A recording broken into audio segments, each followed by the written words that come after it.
వెంకటేశ్వరస్వామి కుబేరుడి దగ్గర తన పెళ్లికోసం అప్పు తీసుకున్నాడని మనందరికీ తెలుసు. కాని ఆ అప్పెంతో తెలుసా? ఆకాశరాజు కుమార్తె అయిన పద్మావతి రాజవంశానికి చెందినది కావడంతో ఆకాశరాజు స్వామికి ఒక షరతు పెడతాడు. పెళ్లి చాలా ఘనంగా జరగాలి అనంటాడు.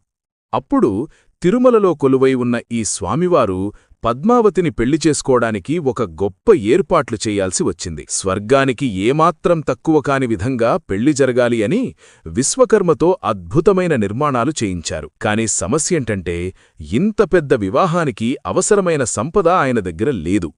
అప్పుడు స్వామివారు ఒక నిర్ణయం తీసుకున్నారు. ధనదేవుడువైన కుబేరుడి దగ్గరికి వెళ్లి 1,14,00,000 బంగారు నాణాలను అప్పుగా తీసుకున్నారు. అంటే ఇప్పటి లెక్క ప్రకారం 65 కోట్లకు సమానమైనంత ధనం. స్వామి కలియుగం ముగిసే వరకు నేను వడ్డీ చెల్లిస్తాను అని కుబేరుడికి మాట ఇచ్చారు. ఈరోజుక్కూడా తిరుమల హుండీలో మనం వేస్తున్న కానుకలు అన్నీ ఆ కుబేరుడి వడ్డీ చెల్లింపులే అని ప్రజల నమ్మకం. అందుకే వెంకటేశ్వరస్వామిని వడ్డికాసులవాడు అని భక్తులు సంబోధిస్తారు.